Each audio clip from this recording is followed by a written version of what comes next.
text, I think, how we were. So this is very kind of you, generous of to give this time, and I welcome everybody else. I think looking around, everyone attending has met Martin before.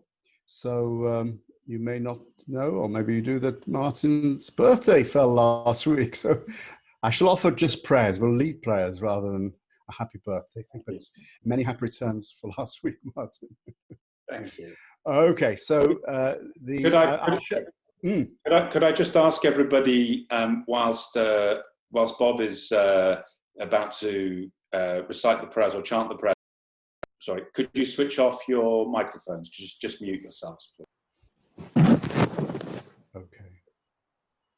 I can't find it. Oh, there. Joyce, if you hover on the screen, I think it should come up, shouldn't it? So, is that right, Steve? Is it the 3 dots? Well, never mind. We'll keep you. I can mute you, Joyce. Oh, there muted you. You have that power. Okay, so I'll share the screen, even though I think everyone knows these 2 prayers off by heart. So it's the 4 thoughts, and then the refuge prayer. We'll do a short pause in between. I've got a singing bowl here, Martin. So we just contemplate each thought in turn briefly. We won't draw this out too much. Okay, so the 4 thoughts that you've disabled participants screen sharing, Martin. If it's an issue, we probably remember it anyway. Yeah.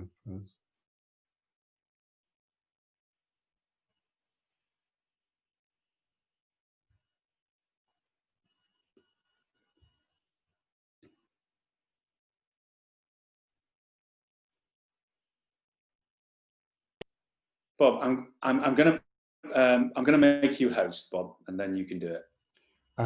Okay. There. Okay. Right, just bear with me then.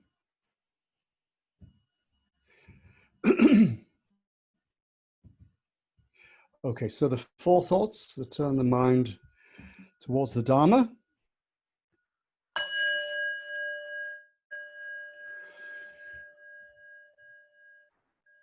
Lama Geno, Lama Geno, Lama Geno, Lama, take care of us, guide us, inspire us, make us one with you. Now I have this unique opportunity, a free and well-favored human form, so difficult to find.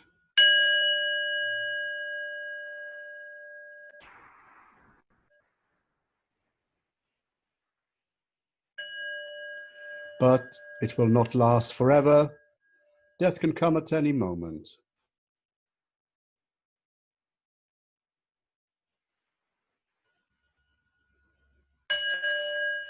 And wherever I'm born in samsara, there will be suffering.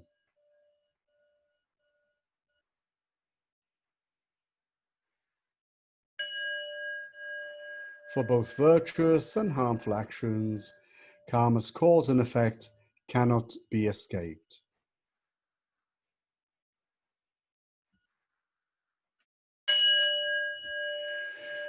O Lama, hold us with your compassion so that we may find the path to liberation. So next, the refuge prayer, which you may recall Martin recite twice in Tibetan and the 3rd time in English.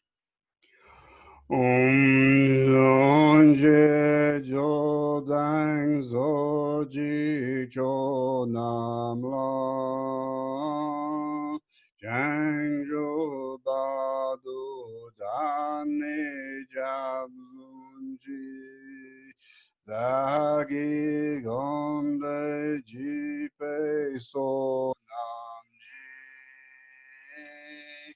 Rola Benjil Sonje Drum Marajo Sonje Jodang Zoji Jo Namla Janjo Bado Dane Jabunji Dagi Gonde Jibe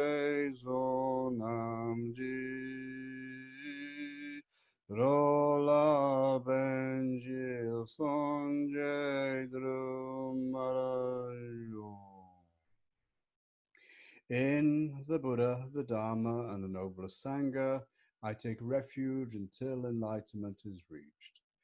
Through the virtue generated by this meditation and practice, may I achieve Buddhahood for the benefit of all beings.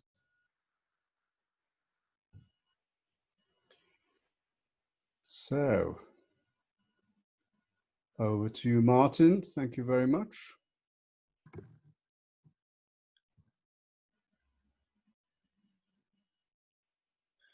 Okay. Bob, could I just ask you to make me host again, please? How do I do that? So just go, can you open up the box on the side that shows participants? Right. And when you see my name, if you just hover over the right-hand side, The more. you should see, yes, please, and then it should give you a drop down. Okay. And you're it. Thank you. Thank you. Okay, so welcome. I think, so we're going to start just with a short 10-minute sitting. And yeah, so I've also got some, I've also got some signals here. So if you'd like to get yourself ready, we're just going to, everybody here knows what to do, so I don't think I need to do a guided meditation. I will take the opportunity to light a little incense for the Buddha.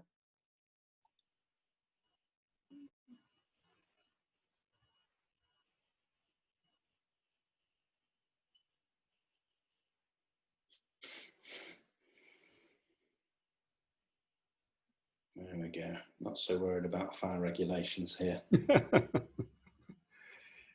No, we've been outlawed. Yeah. That's been outlawed. The Quakers. All right. So if you'd just like to get yourself into position.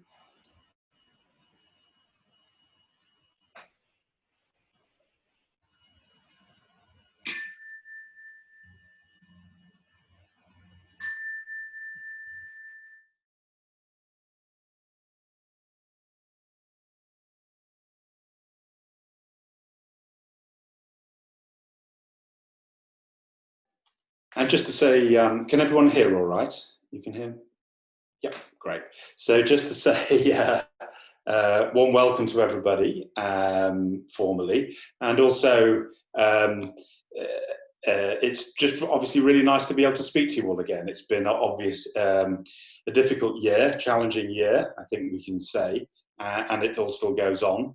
But it's great to be able to get together as a sort of Sangha, if you like, as a Buddhist community, and come together, sit together, and talk a little bit together as well. And I'm very pleased, even though I can't join you in the analog world, to be able to join you at least in the digital world as well. So I hope you're all keeping well, both physically, mentally, and spiritually. And as we go on towards the end of this year. And as I've already mentioned, in the Zen school, at this time of the year, beginning of December, from the 1st, which is tomorrow, through till the morning of the 8th, we commemorate the Buddha's enlightenment. And in the Zen monasteries, that means a quite intensive, what's called a sesshin, which is a Zen retreat, or it's a retreat. There's a lot of sitting, what's called zazen in Japanese, and in fact, in the training monasteries, when they have this session, they don't lie down for the week, so they have very little sleep, and any sleep that they do get is done on the cushion. Not actually lying down. So the tradition is that you don't lie down at all. It's also a very cold time of the year in Japan, certainly in places like Kyoto. Often Rahatsu coincides with a cold snap, and that means that your wants, shall we say, the things that you want, basically get stripped down to three things: warmth, sleep, and and food. And all the other things that you ever wanted in life cease to be relevant for that week, and it makes it a lot easier to work with the fires, to work with the passions, as they're called. And this is important because this working with what are called the three fires, or the kleshas, what sometimes called the three poisons, I know in Tibetan Buddhism, greed, hatred, and delusion, is the alchemical process that triggers the transformation of the heart. That is what our training ultimately is about, the transformation of the kleshas, of the fires, from greed, hatred, and delusion to the warmth of the Buddha's compassion, and also the clarity of the Buddha's insight, wisdom as well. And that's an alchemical process. And the title of tonight's talk is The Three Temptations of Mara, which is an important feature of the Buddha's story at this particular period. And so I really wanted to just sort of start off with that, and perhaps just to recap, I'm going to assume that everybody's reasonably familiar with the Buddha's life story, at least from his birth up to his enlightenment. And just to say that by the time the Buddha came to sit down under the Bodhi tree, under the tree of enlightenment at Bodh Gaya, he had already had several years of training. He had trained under two great spiritual teachers. He had equaled them in his spiritual insight, and they had both offered their spiritual lineage to him. They'd offered to appoint him as their successor. And on each occasion, he had refused.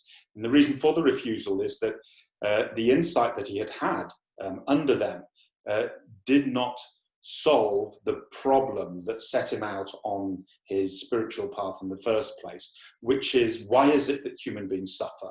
What is the cause of human suffering? And this is why, as we like to say, if you're ever asked to sum up what the teachings of the Buddha are in about a sentence, it is quite simple just to say, suffering I teach, and the way out of suffering.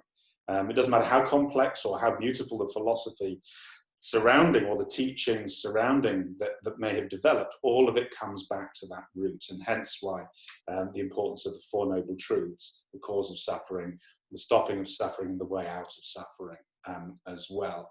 And all of this really came to fruition in this period of time when the Buddha sat under the Bodhi tree.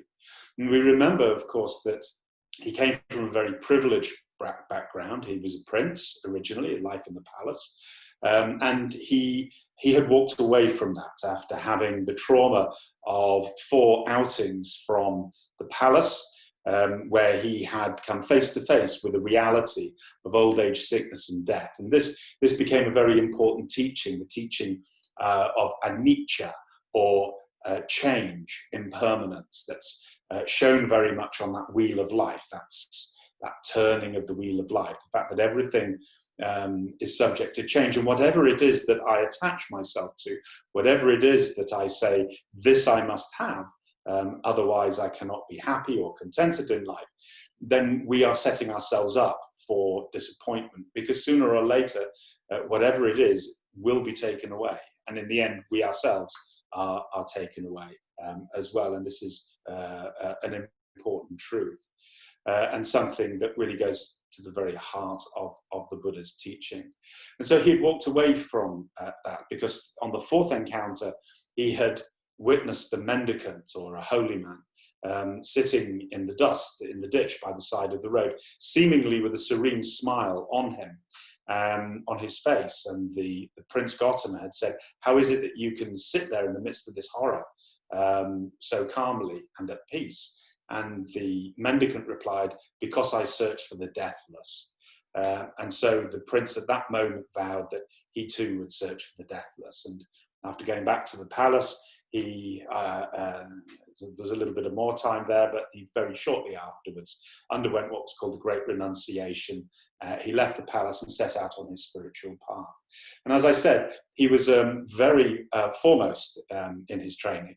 And was highly skilled and competent.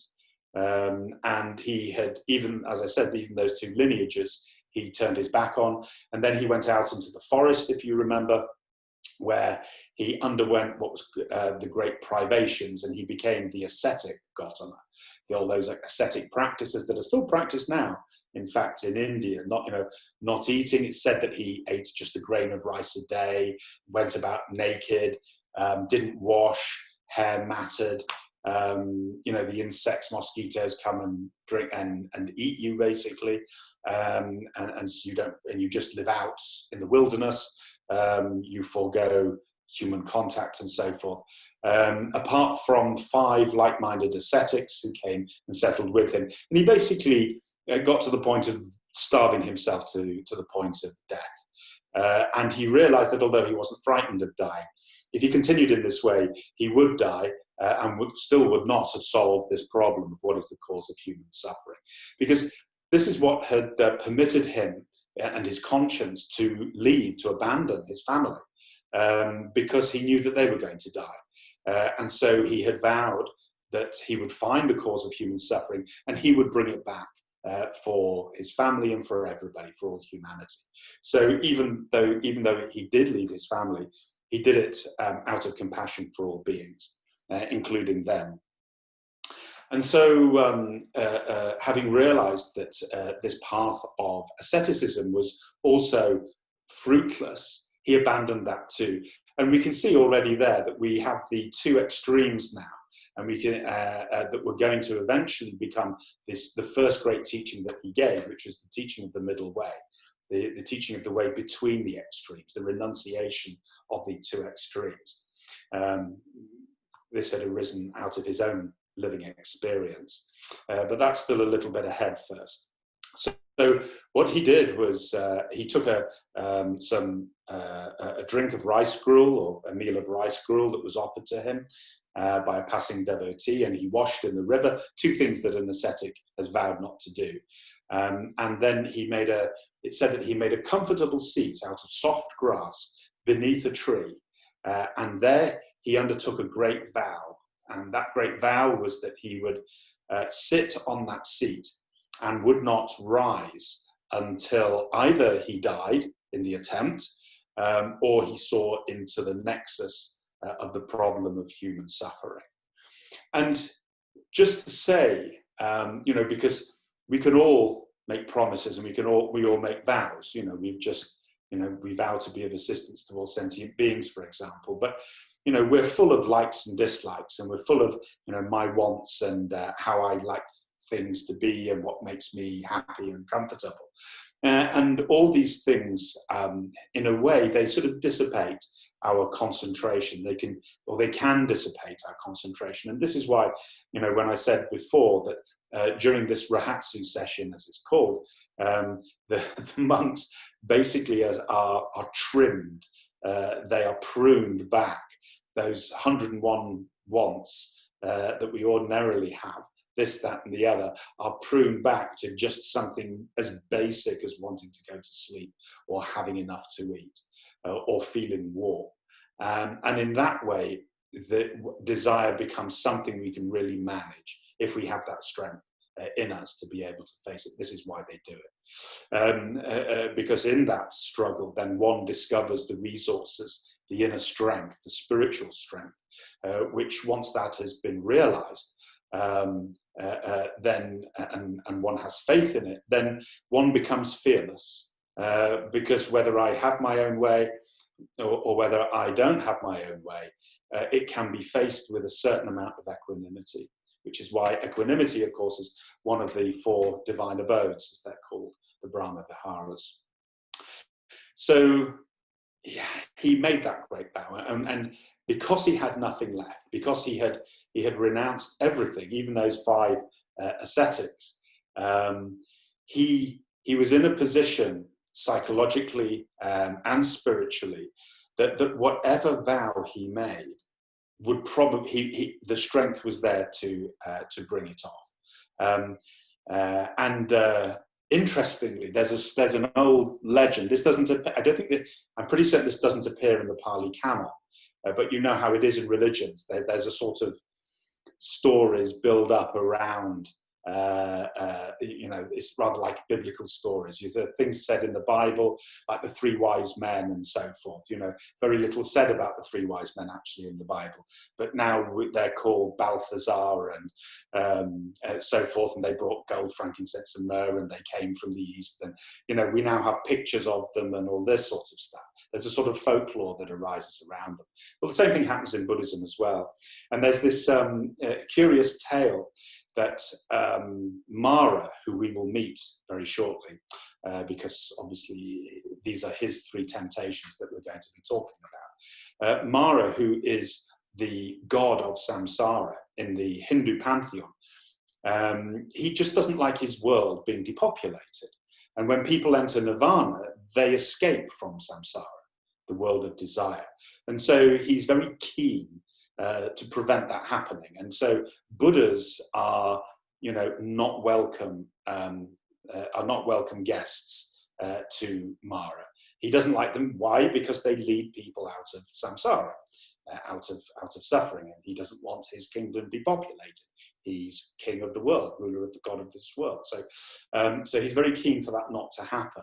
And he knew that there was a prophecy long before the birth of Prince Gautama, that this particular tree, which is called the Bodhi tree, the tree of enlightenment, it would be under this tree that the Buddha would become enlightened. And so he was very keen for that not to happen. And so he appointed one of his generals, a demon called Red Eye, who had one red eye, to stand vigil on the tree, and to come back and tell Mara if he saw this Buddha to be come up to the tree. And for countless aeons, it was said, nothing happened.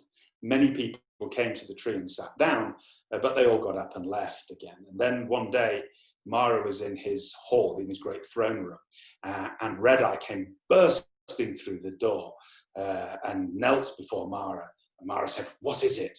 with a real feeling of fear in his voice. And Red Eye said, "I have seen someone coming towards the tree, and from the look in his eye, I think whatever he sets his mind to, he will achieve."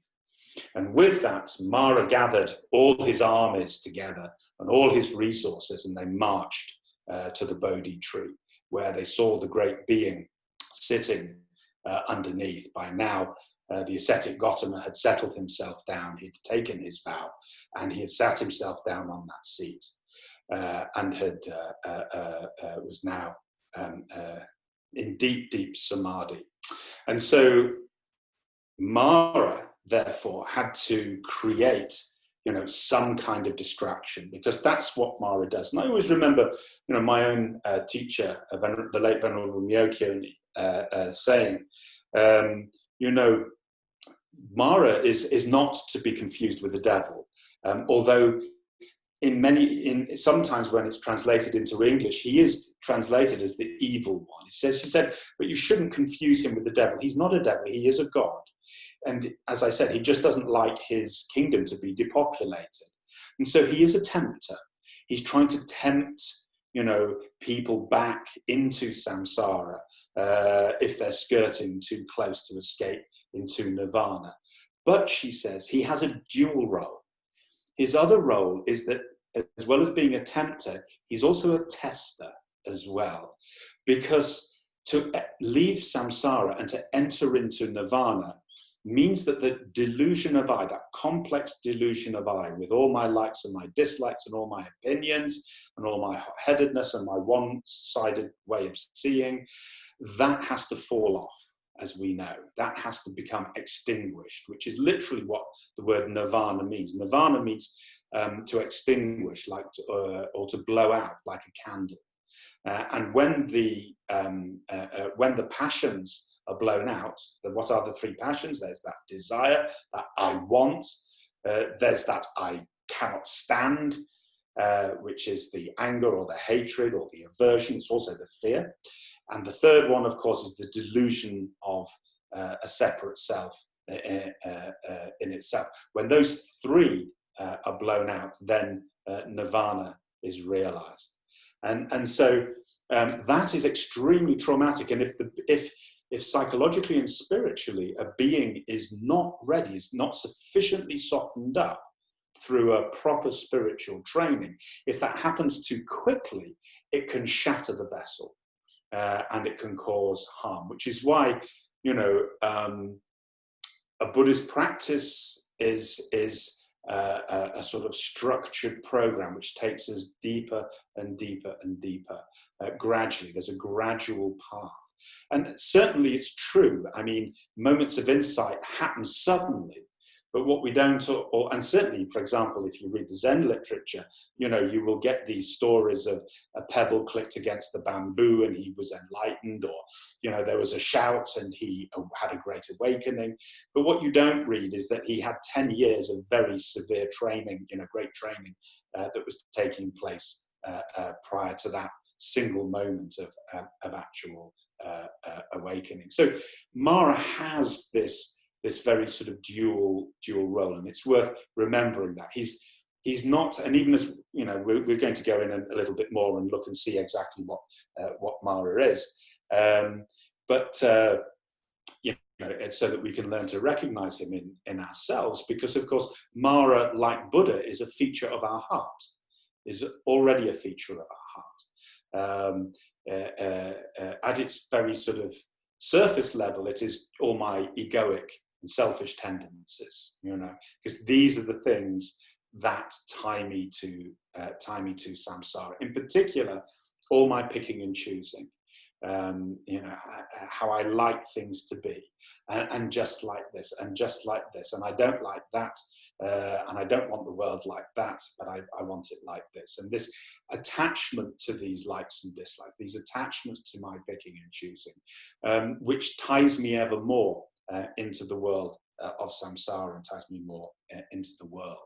And it's quite interesting. I mean, it's looking at the folklore surrounding Mara, and I would suggest, if you like to do a bit of Buddhist reading, maybe over the holiday period, look up online, just type in Mara and see if you can find a few interesting stories, because he appears all over both the Pali Canon and in the Mahayana as well. And in the Mahayana, in fact, he appears a couple of times in the Vimalakirti Nirdesha Sutra, the holy teaching of Vimalakirti. Mara sends his daughters to Vimalakirti, and Vimalakirti converts them to Buddhism and teaches them the Buddha Dharma. And actually, also in the Surangama Samadhi Sutra, another Mahayana sutra, the Buddha himself converts Mara to Buddhism. And it's interesting because Mara doesn't stop being Mara, but so to speak, he becomes, as it were, under the sway of the Dharma. He becomes an instrument of the Dharma. And as I say, this role as tester now becomes very important. It becomes part of the training. And this is done because to avoid us falling into this duality of thinking that somehow Mara is to be annihilated or destroyed. Because that's not how it works in Buddhism. Everything can become an instrument of the Dharma. And even our passions can become revealers of truth. And this is important for us. One of the important practices that we undertake, as well as following the precepts and practicing meditation and mindfulness, is to be mindful of the contents of our own heart.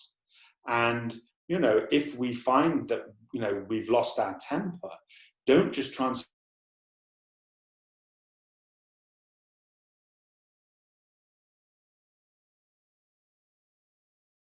what's actually happening there? What is it that is carrying me away about this thing?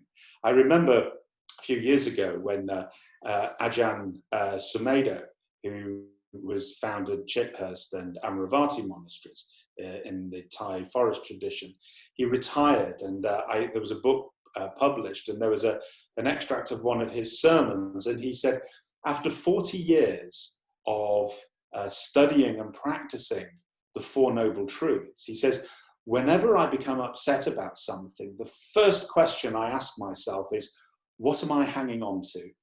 What is it that I'm attached to that has produced this upset and caused me to be upset. Because this is what the Buddha taught. The cause of our suffering is sticky attachments. The fact that I like my own way. Now what is it that that I want? And it's a useful thing, because we can find quite often, we find ourselves in a mood about something, or we're upset, we're out of sorts, we don't feel our usual self, and I don't really know why necessarily, or I find myself, a little bit crotchety, a little bit temperamental at some time, and I don't always know why, and so rather than sort of ignoring it, or even worse, letting rip with it, to sit on it. My own late teacher was very keen of a method that she called hatching out, which is really the same like a mother hen sitting on an egg, hatching out an egg. She would sit on it. She told a few good stories. I remember one she when she used to go to Japan, she didn't fly. She used to go by cargo ship. And most cargo ships have a number of paying passengers, just a small number, to supplement the income. And this is what, it's cheap travel. So that she used to do this.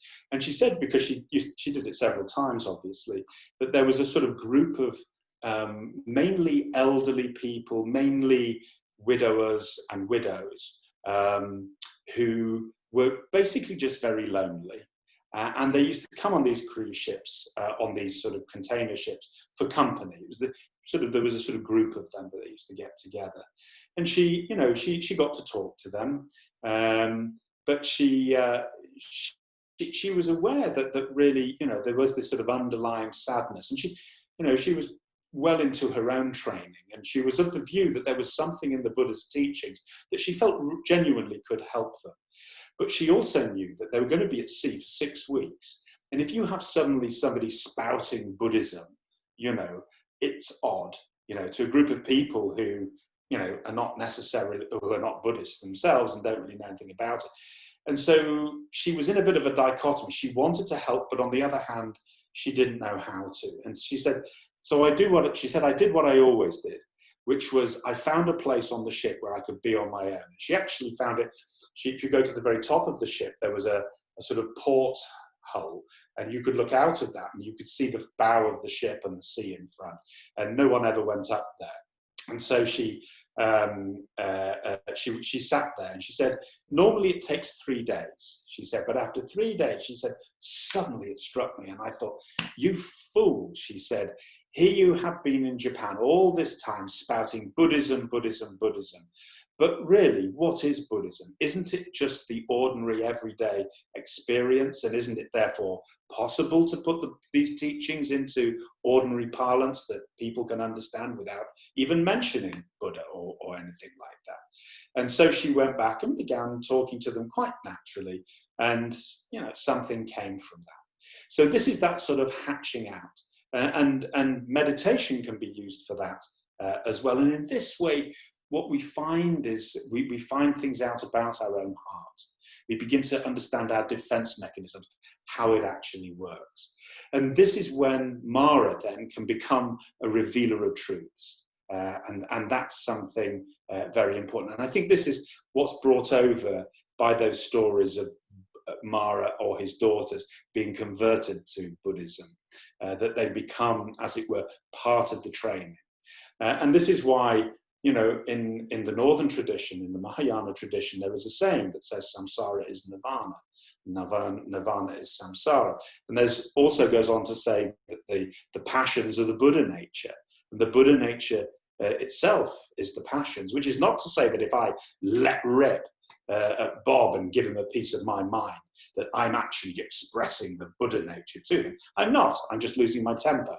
However, the wisdom and compassion of the Buddha nature and the fires of greed, hatred, and delusion have at root the same energy. That same energy is at that root, and that's important to remember. So we should never fall into this notion that somehow our feelings or our emotions are somehow evil or something like that.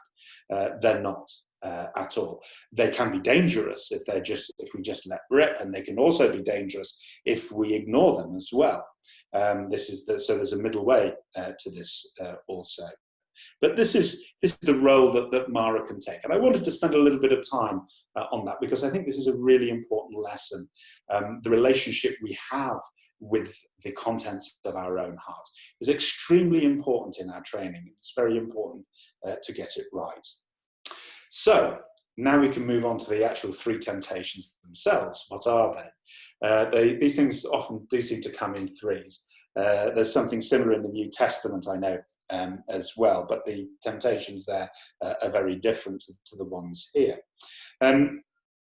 So what were these 3 temptations? So as I said, if we imagine that Mara with all his armies sort of turned up at the Bodhi tree, what was he going to do? Well, the first thing that Mara did is that he applied to the Buddha to be the great Bodhisattva. I'll call him the great Bodhisattva because he hadn't actually become the Buddha by this point. The first thing he did was to try to appeal to the Bodhisattva's said to the Bodhisattva was, no one can deny you are a great spiritual being. You are a great Bodhisattva. Everybody knows that. And that cannot be taken away from you. But, he said, you have abandoned your wife and child. You have abandoned your father. You know, your father brought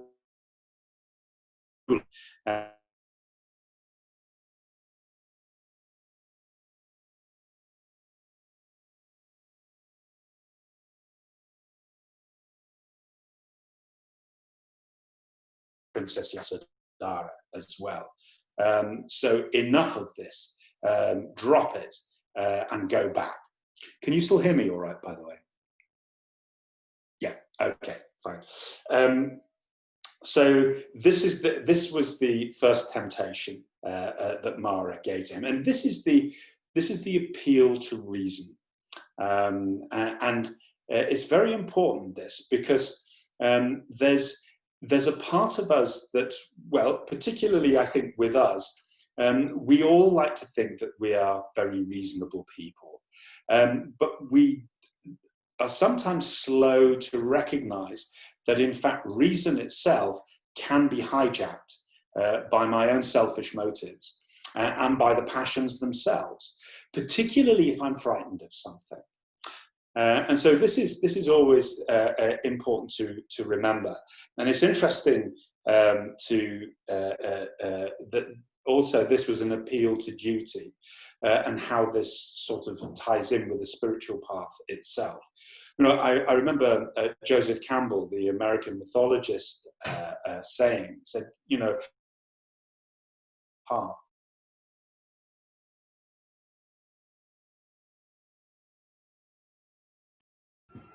We keep getting breaks, Martin, pauses in your speech. You freeze up. Is a good example of this. The pressure on him to be a king, to live the life that was expected of him, because that's what he had been brought up to be. You know, if you remember, as I say, if you know the story of the Buddha, you know that when he was born, he was given a horoscope, which was the normal thing at that day. And that horoscope said that he would follow either one of 2 paths. Either he would become a great spiritual teacher, or he would become a great world ruler. And his father, of course, being a king, wanted him to be following his father's footsteps. And it's quite natural for, you know, a parent to want to do that. The thing is, though, that the nature of the child has its own impetus, has its own power, has its own direction. And that can be covered over if we are too much... okay. Sorry, I keep freezing, do I? Hold on, let me just have a look. Okay. All right. If it gets really bad, Bob, then just let me know, but I'll keep going. That, you know, one's own heart's yearning. Now, of course, sometimes it can be very difficult to be able to differentiate between, say, an impulse to want to do something, like, I don't know, sell the family silver and spend it all on bingo, and perhaps follow one's heart's true course. And it does take it can take a long time to really differentiate that. The one thing that I would say about that, and this is an interesting point about these three temptations, is that impulses tend not to last very long, whereas the heart's desire, as it were, is something that keeps returning, even though we keep trying to push it down. And there's a very lovely story, a Zen story about this, about a samurai. This was before the Meiji Restoration, when basically Japan was ruled by the samurai, and each of them had their own particular kingdom or area. And the thing about the samurai is that you had a liege lord, and you swore an oath of loyalty to the liege lord, and you would never break it. You were in service to the liege lord for the rest of your life, and there was no question of leaving. Well, there was one such samurai who had been a loyal samurai, but he developed, he realized that he had a strong spiritual impulse in him, and he developed a strong urge to leave and to want to follow this and to enter a monastic order. But he knew that this was just simply impossible. And although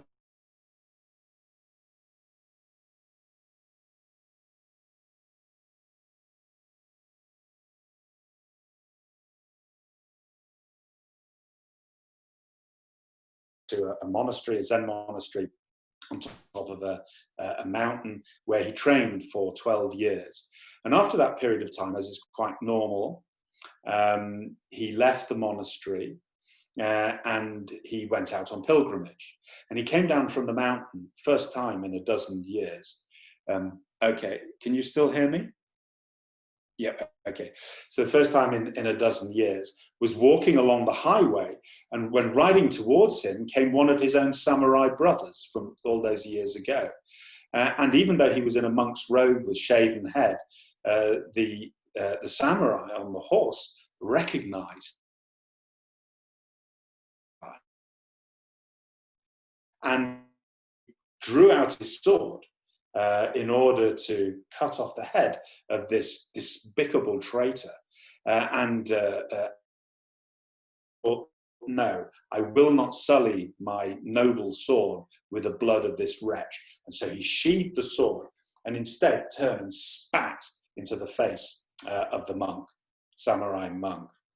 And instinctively, the monk lifted his hand up and wiped the spittle off as the samurai rode past him. And it suddenly struck him, my goodness, the difference, the change, the transformation that had taken place. Because how he would have reacted 12 years previously, should someone spit in his face, was a totally different reaction. And he realized now the importance of the training that he had undergone and the transformation that had taken place quite naturally and even unbeknownst to him in his own heart. And it's said that he turned and did 9 prostrations in the directions of the monastery and composed a poem that has come down to us that goes, "The mountain is the mountain and the way is the same of old. Verily what has changed is my own heart." And it's a well-known story, but it shows that great transformation that can take place. But it also shows as well that sometimes we are called to something which may sometimes go against perhaps the expectations of others or even of ourselves as well. But yes, it can be a difficult time. But this is the call to duty. But the great being, he continued sitting. He just continued sitting through that because actually he knew why he was there. 100%. That vow in him that he had made, he knew was far more important. This vow was connected to the one when he knew why he was leaving. And this is why it is important to know one's own heart. When we know our own heart truly, then it's much more difficult to be swayed. It's much more difficult. And of course, with him, he knew exactly why he was there. And so that call to duty could not tempt him, could not lead him away. So Mara withdrew, and next he sent his daughters. And the daughters of Mara are the daughters of desire. They are the heart's desire themselves. They are irresistible and beautiful. And they come up to him and they lead him and sought to sort of then entice him off the seat. And that didn't work either. But of course, what they represent is precisely the flip side of that great aspiration, which is the impulse, that impulsiveness. We sometimes get a sort of mad idea and think that it's the best thing since sliced bread. And then we get carried away with it, and then inevitably it burns itself out, and we sort of think, my God, what possessed me? And it's an interesting choice of words, what possessed me? Because quite literally, desire can come up and carry me away. Can carry me away like that. And it reminds me that when the late Trevor Leggett, who was a great friend of the Buddhist Society, and wrote many books on spiritual matters and on Zen and Japan and so forth, but he was a great judo man as well. Someone came to him who was trying to give up smoking, and he said, can you help me? And so Trevor Leggett gave him a piece of advice. He said, don't set your mind against smoking. As soon as you set your mind against something, you immediately fall into it. You can immediately be led astray by it, because you stem yourself against something, but sooner or later you become exhausted. And by that time, you've given it so much power, it just snatches you away. And this is why we fall for temptations. He said, all I will ask you to do is this. Whenever you want a cigarette, he said, before you take it out of the packet, he said, just look at your watch and set it for 2 minutes. Just sit with that desire for a cigarette for 2 minutes. If at the end of that period of time, if you still want a cigarette, smoke the cigarette. But ask yourself at the end of that 2 minutes, do I really want it? And actually the chap went away and did it. And 9 times out of 10, after 2 minutes, the craving for the cigarette left him. And over a period of time, he gradually sort of weaned himself away from that. And this is because this has to do with the nature of desire itself. Desire burns like a straw fire, very hot, very bright, but very quickly as well. Moments of desire are often just impetuousness. And this is why the practice of restraint is something that's very important for us, because we learn to be able, actually, not so much picking and choosing, but to be able to decide whether or not to follow a course of action or a desire, for example, or whether not to. We actually have a choice. The problem with desire is that it compels us. If it's allowed to, it just drives us on. So because we like to think that, that actually what I want is my own way. But the thing is, because I don't decide what I want, I am actually a victim of it. I'm driven by that desire. And that is blindness. That is blind compulsion. And this isn't liberating at all. This is binding. And this is why we practice restraint. So although it may sound counterintuitive to say that restraint can bring freedom, this is restraint as a practice in order to develop the strength to be able to contain ourselves so that we are not compelled, and that actually our choices are genuinely free. We can look and see, and how do we decide whether or not to follow a course of action or not?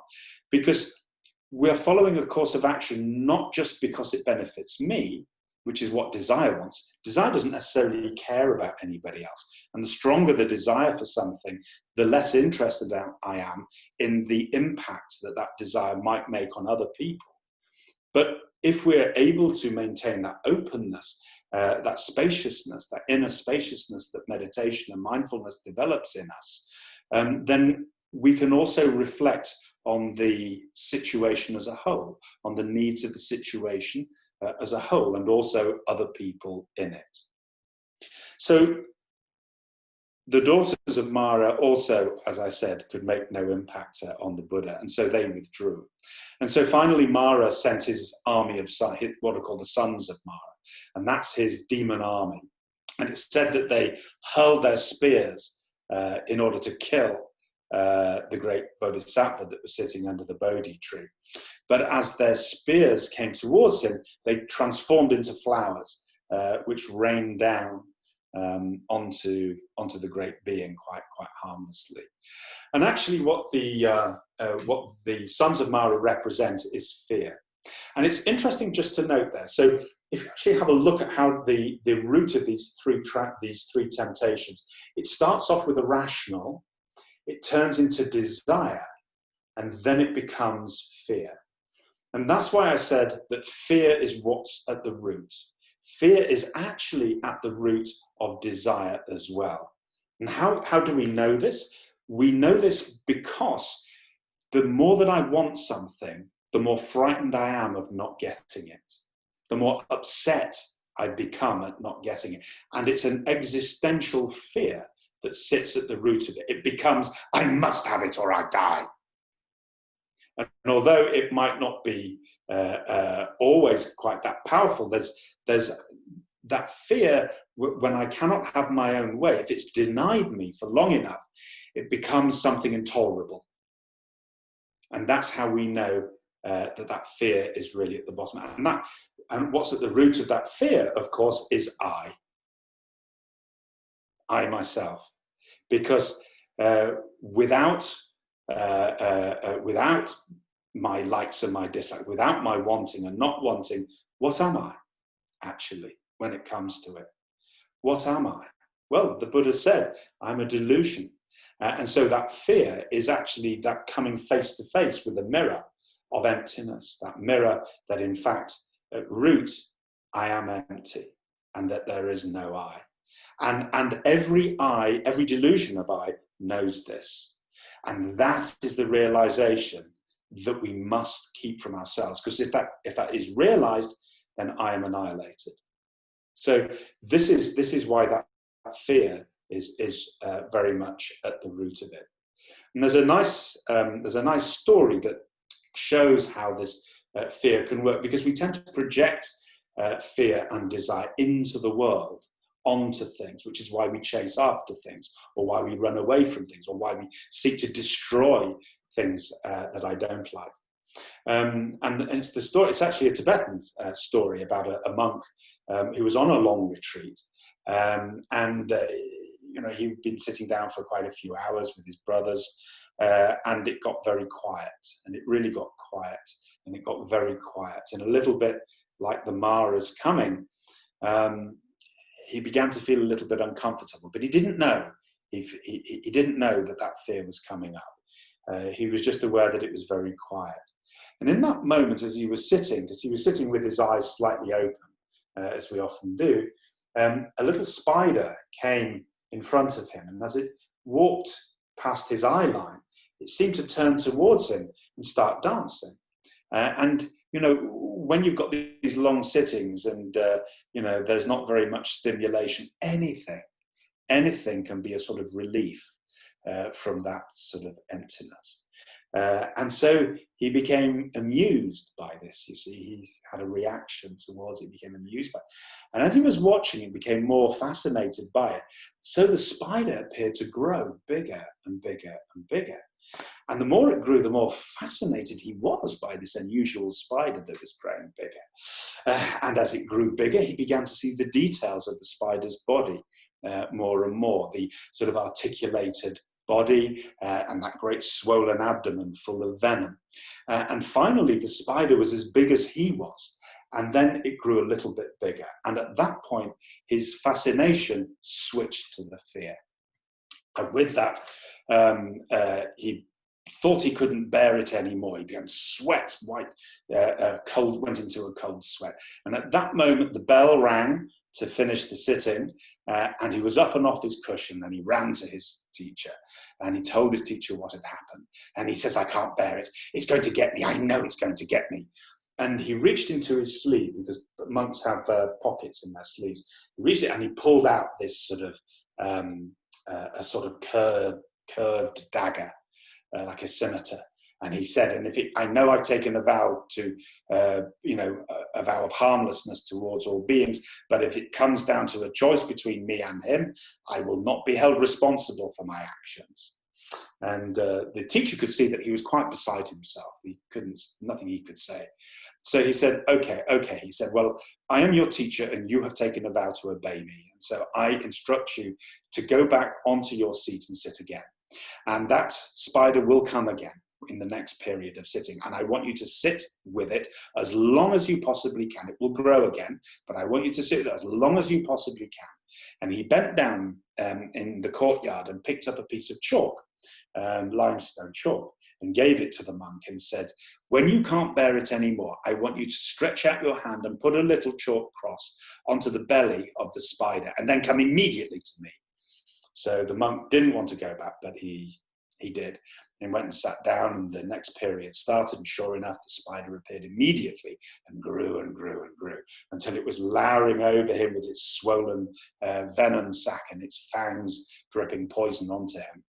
And he couldn't bear it anymore. And looking through his hand like this, with a piece of chalk, he very quickly put a little cross and dropped it and ran to his master. And he said, I did it. And the master said, good. Now lift up your robe. He said, what? He said, lift up your robe.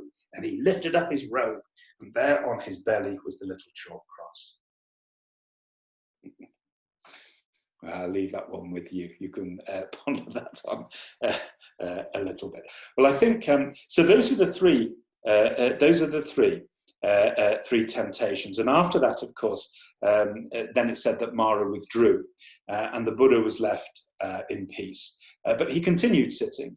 And during that period, up until the morning of the 8th day, the various teachings, such as the Four Noble Truths and the 12-link chain and so forth, came to him during that time, and he formulated them at that moment.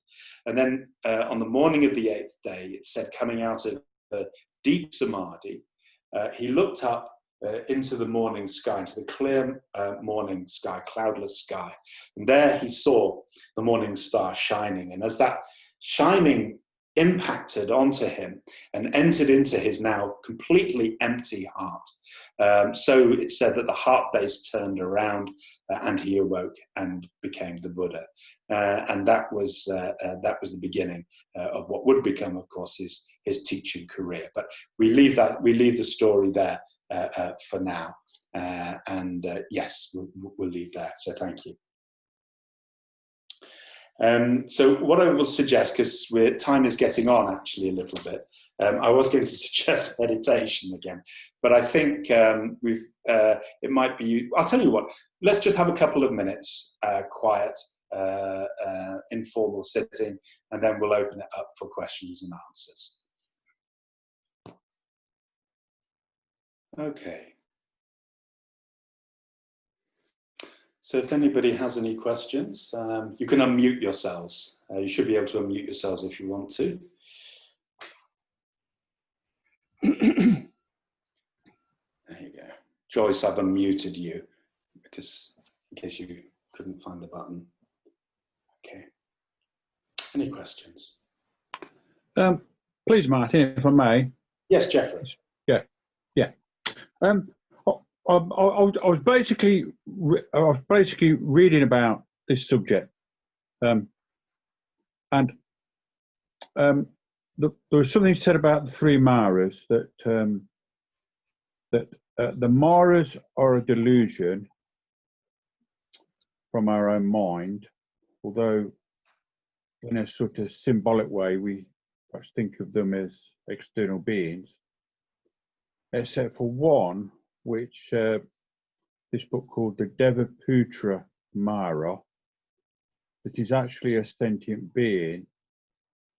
I think in Hinduism it might be called the goddess Vara, who controls emanation and is actually a sentient being, and if we put our trust in Ishvara, we can gain material benefits, but that he will actually interfere with our spiritual progress. So I wonder if you could elucidate a bit on that, please. Okay. I'll be honest with you. I'm not familiar with that per se. I think what I would say, because in Buddhism, this notion, I mean, it's true, all beings are aspects of our own mind. But in Buddhism, mind isn't something that's contained inside our skulls. Mind is spread out before us. It's every direction that we face. If you like, mind is not in us, we are in mind. So therefore, all beings are in mind. And this is why, for example, Mara can appear inside us as an impulse, but can also appear outside us as the desired object, for example, or that which opposes us, which we seek to get rid of. So this the thing about mind is that it doesn't really separate. It's not really separate into inside and outside. This is just how it appears. It's not really separate, one from the other. In Buddhism, this is all conjoined. This is all at one. This is all samadhi. So, in a sense, as we are living beings, so the thoughts and feelings that make us up are also living beings. I mean, interestingly, the sixth Chinese patriarch, Hui Neng, when he talks about the four bodhisattva vows, as you know, the first line of which says, "Sentient beings are numberless, I vow to assist them all." And then he says, of course, all sentient beings are one's own mind. So just to say that, first of all. The other thing I would say, and I don't know whether this pertains to what you were saying, but of course, spiritual power is spiritual power. It's a very real power. And there is a temptation in it as well, that we can purloin it for my own use. There's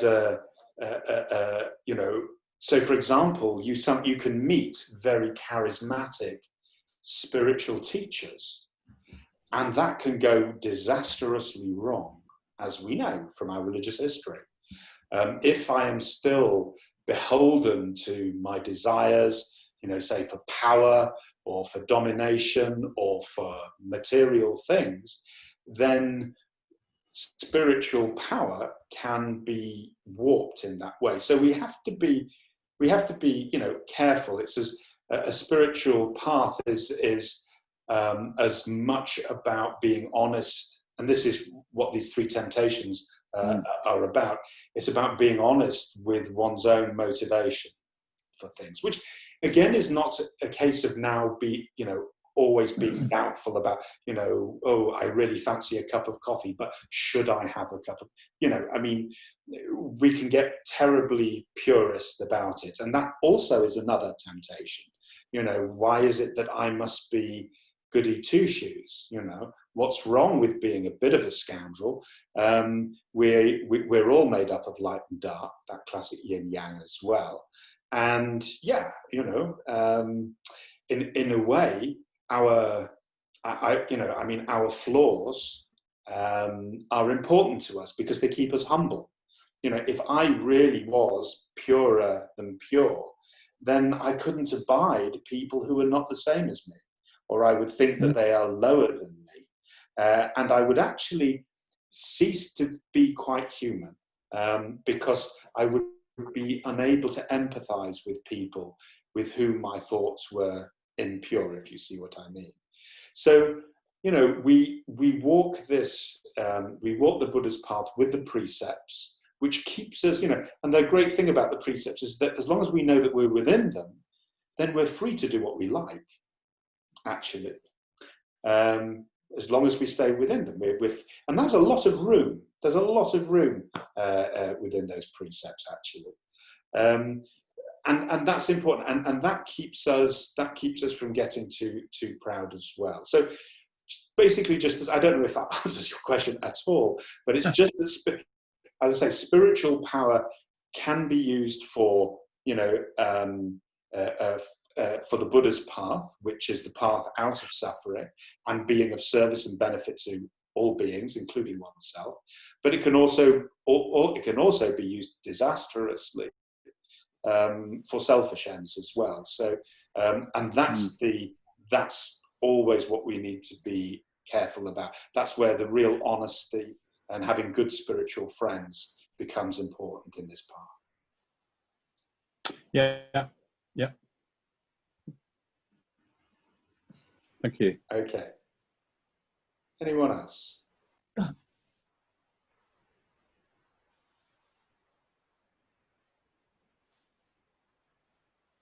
It's a shame we can't have a cup of tea. We can. But Together. on our own. Okay. One day. Well, Martin. If there are no further questions, then maybe we can call it a day. Okay. So on behalf of those of us gathered, thank you so much for giving up your time and sharing this very important lesson, but also in doing it in your inimitable and storytelling way, with the anecdotes. Pleasure.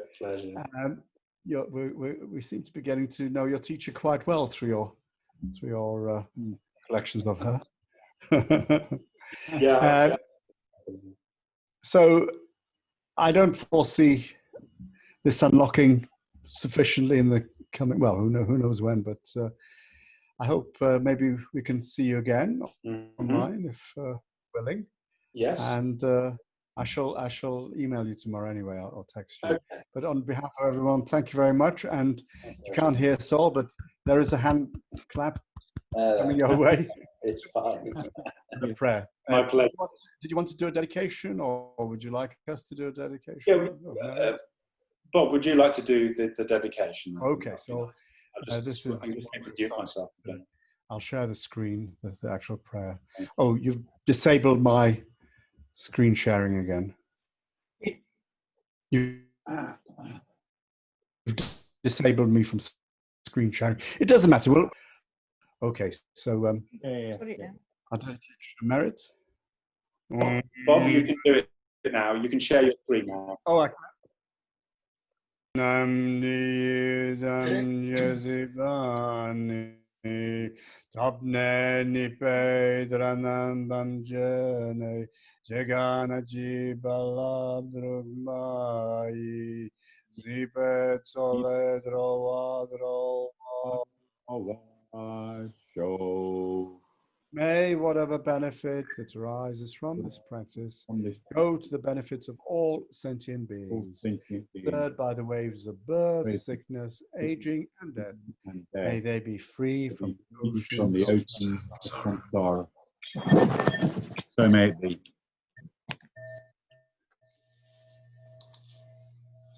So once again, Martin, many thanks. Pleasure. Lovely to see you all. Thank you. Thank you, Martin. My pleasure. Hope. Thank you very much. Yeah. Have as good a Christmas as we can, and a happy New Year. We'll try. Thank you, and you. Bye-bye, Martin. All right. Bye-bye. Thank you.